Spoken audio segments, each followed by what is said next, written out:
हर हर महादेव दोस्तों, आप सुन रहे थे मेरे साथ मनमर्जियां भाग 4। महिला विश्वविद्यालय के बाहर खड़े गुड्डू बड़े प्यार से पिंकी को देख रहा था। कॉलेज की छुट्टी का वक्त था। जैसे ही पिंकी की नजर गुड्डू पर पड़ी, वह उसकी ओर चली आई। पिंकी को अपनी ओर आता देखकर गुड्डू के दिल की धड़कनें तेज हो गई। वह दूसरी ओर देखने लगा। पिंकी गुड्डू के पास आई और कहा, तुम वो मिश्रा जी के लड़के हो ना? गुड्डू ने कहा। तुम हमारा पीछा कर रहे हो? पिंकी ने पूछा। नहीं, हम काहे पीछा करेंगे तुम्हारा? गुड्डू सफेद झूठ बोल गया। अच्छा, तो फिर यहां क्या कर रहे हो? गर्ल्स कॉलेज के बाहर?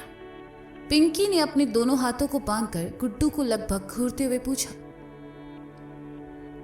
हम अपनी बहन को लेने आए थे, गुड्डू ने सामने से आती वेदी को देखकर कहा। पिंकी ने पलटकर देखा, पीछे वेदिका चली आ रही थी। पिंकी ने कुछ नहीं कहा और जाने लगी, तो गुड्डू ने कहा, सुनो, तुम कह रही थी कि हम तुम्हारा पीछा कर रहे हैं, मतलब तुम हमका नोटिस करी थी। अब रोज रोज हमारे घर के सामने से चक्कर लगाओगे तो नजर तो आओगी ना? पिंकी ने पलटकर कहा तो गुड्डू शर्मा कर अपनी गर्दन सहलाने लगा। पिंकी का रिक्शा आ चुका था और वह उसमें बैठकर चली गई। वेदी ने गुड्डू को देखा तो हैरान होकर कहा, अरे भैया, आप यहाँ? हाँ, वो इधर से गुजर रहे थे तो सोचा तुमको भी साथ ले चले। आओ बैठो, गुड्डू ने चश्मा लगाते हुए कहा। अरे वाह भैया, क्या बात है, आजकल मुझ पर बड़ा प्यार आ रहा है आपको, वेदी ने गुड्डू के पीछे बैठते हुए कहा। गुड्डू ने बाइक स्टार्ट की और घर की तरफ चल पड़ा।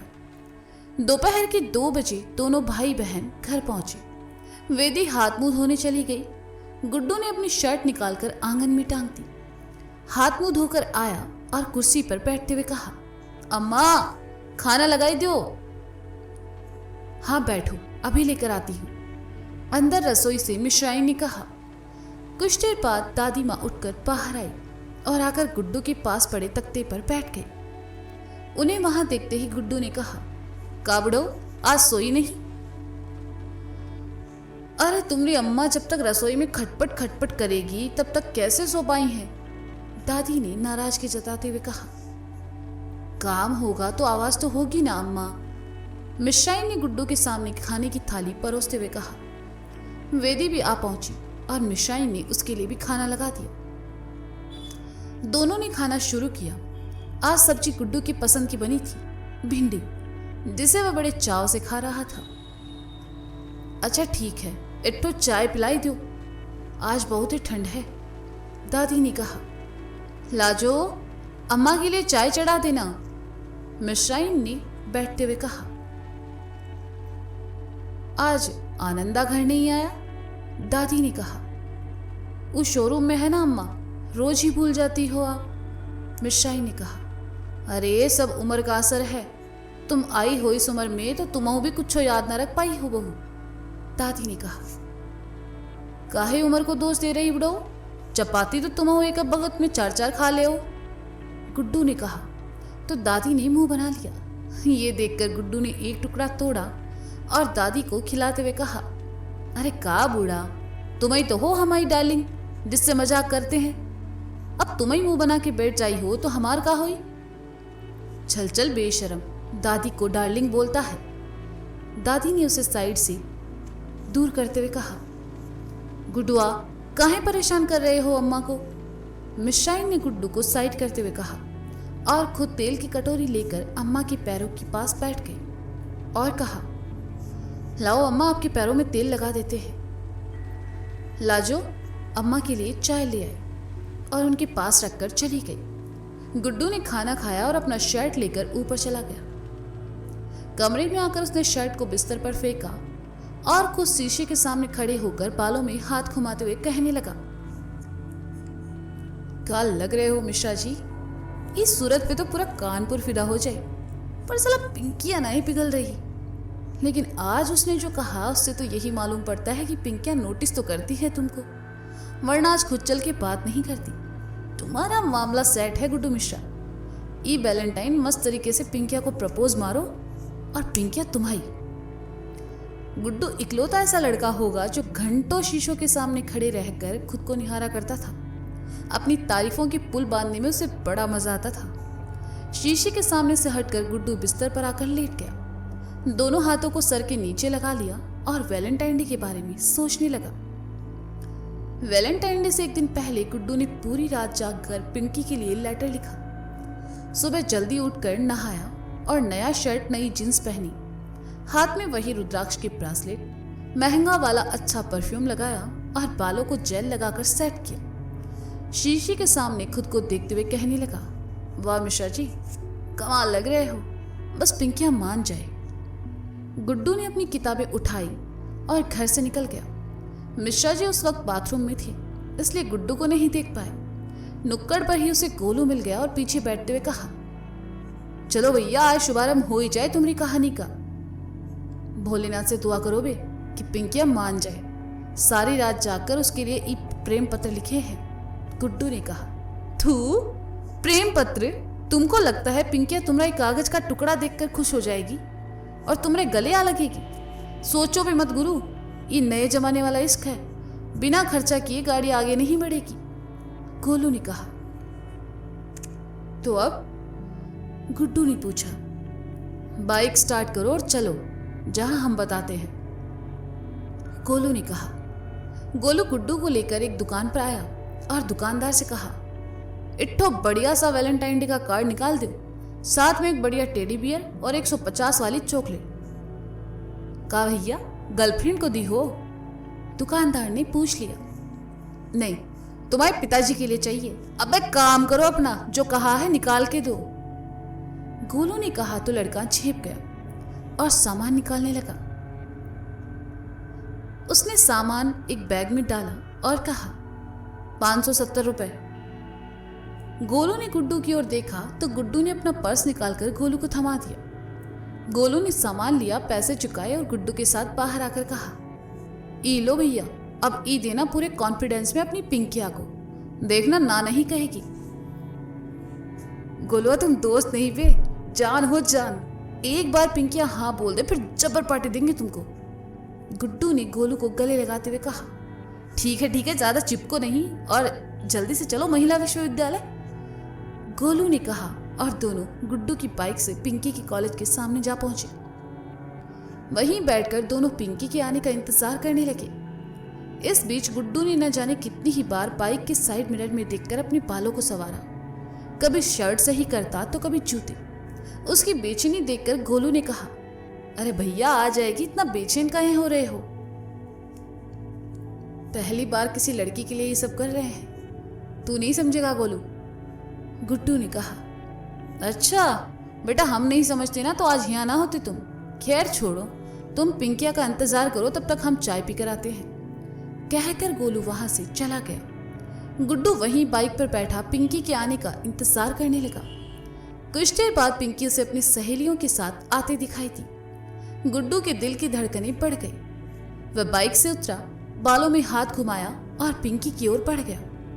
गुड्डू को अपनी ओर आते देखकर पिंकी ने अपनी सहेलियों से जाने का इशारा किया। गुड्डू पिंकी के सामने आया और कार्ड पिंकी की तरफ बढ़ाकर कहा, हैप्पी वैलेंटाइन डे। पिंकी ने कुछ नहीं कहा और कार्ड ले लिया। जैसे ही जाने लगी, गुड्डू ने कहा, सुनो। पिंकी ने पलटकर कहा तो गुड्डू ने टेडी बियर उसके सामने करके कहा, वो ये भी तुम्हारे लिए ही लाए थे। ठीक है। पिंकी ने उसके हाथ से टेडी ले लिया तो गुड्डू ने जल्दी से जेब से चॉकलेट निकालकर कहा, ये भी तुम्हारे लिए ही लिए थे। और कच्चू लिए हो, वो भी दे दो। पिंकी ने कहा तो सहसा ही गुड्डू का हाथ शर्ट की जेब पर चला गया। लेकिन मन में एक उलझन कि पिंकी को वह पत्र दे या ना दे। उसे उलझन में देखकर पिंकी ने कहा, अच्छा तो मैं चलती हूं। पिंकी, गुड्डू ने कहा।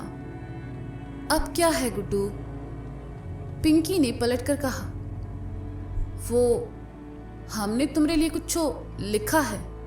कहते हुए गुड्डू ने अपनी जेब से पत्र निकालकर पिंकी की ओर बढ़ा दिया। पिंकी ने उसे भी कार्ड में रखा और कहा, ठीक है। जवाब नहीं दोगी तुम? गुड्डू ने कहा, आज शाम में मोती झील मिलना, तुम्हें जवाब मिल जाएगा। पिंकी ने कहा और चली गई। गुड्डू की खुशी का ठिकाना नहीं रहा। उसने कभी सोचा नहीं था पिंकी इतनी जल्दी उसके प्रपोजल को स्वीकार कर लेगी। गोलू जैसे ही चाय पीकर आया, गुड्डू ने उसके सामने खुशी से उछलते हुए कहा, गोलू तुम्हारा आइडिया तो काम कर गया बे। पिंकी ने झील बुलाया है आज शाम में। का सच्ची? खाओ हमारी कसम। गोलू ने कहा, अबे तुम्हारी कसम। उसने कहा कि आज शाम में वहीं जवाब देगी। गुड्डू ने खुश होकर कहा, चलो भैया ये तो बहुत अच्छा हुआ, ज्यादा पापड़ नहीं बेलने पड़ेंगे तुमको। तुम्हारा तो जुगाड़ हो गवा, अब हम भी कोई अपने लिए देख ले। कहते हुए गोलू ने इधर उधर नजर दौड़ाई। तभी एक लड़की आती दिखी। गोलू ने पास ही पौधे पर लगा फूल तोड़ा और लड़की की ओर बढ़ गया। अगले ही पल गोलू के गाल पर एक थप्पड़ आकर पड़ा और गोलू गाल सहलाते हुए गुड्डू की ओर आया और कहा, मना कर देती, थप्पड़ मारना जरूरी था क्या? बिना जान पहचान के किसी लड़की को ऐसा फूल दोगे तो थप्पड़ ही खाओगे ना बेटा।